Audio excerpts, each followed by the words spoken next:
Isang babae ang mahirap at bulag na matagal nang nagtitiis sa kanyang boss dahil araw-araw itong inaalikusta.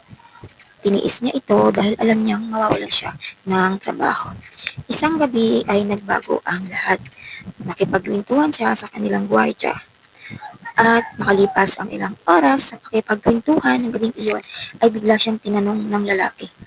At doon niya napagtanto na unti-unti na palang nahuhulog ang gwardya sa kanyang ganda. At aalis na sana siya pero pinigilan siya ng lalaki dahil nabibighani na ito sa kanya.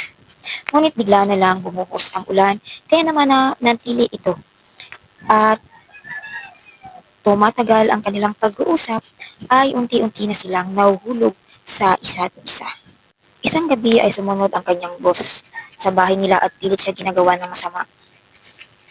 Pinipilit niya itong itulak. Ngunit sinampal siya nito at sinimulang at pinunit ang kanyang mga damit.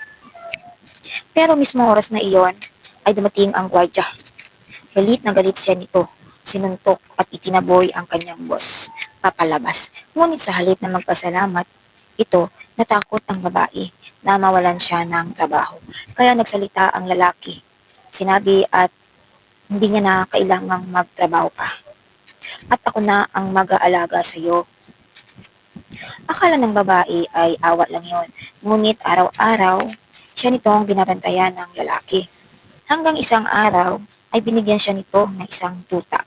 Binigyan siya para may magbantay sa kanya. Ngunit unti-unting natutunan at magtiwalang mahalin niya ang gwardya. At natutunan na rin niya ito. Ngunit na-aksidente ang babae at dinala sa ospital. At doon sinabing ng doktor na maganda ang balita. Pwede pa siyang makakita, pwede pang ibalik ang kanyang paningin. Ngunit sa operasyon ay desperado na ang lalaki na lumapit sa isang sindikato at pinasali siya sa isang panganib na laban na boxing. Siya at kapalit ng malaking halaga. Tinanggap niya iyon para lang may pangbayad sa operasyon ng kanyang GF para maoperahan.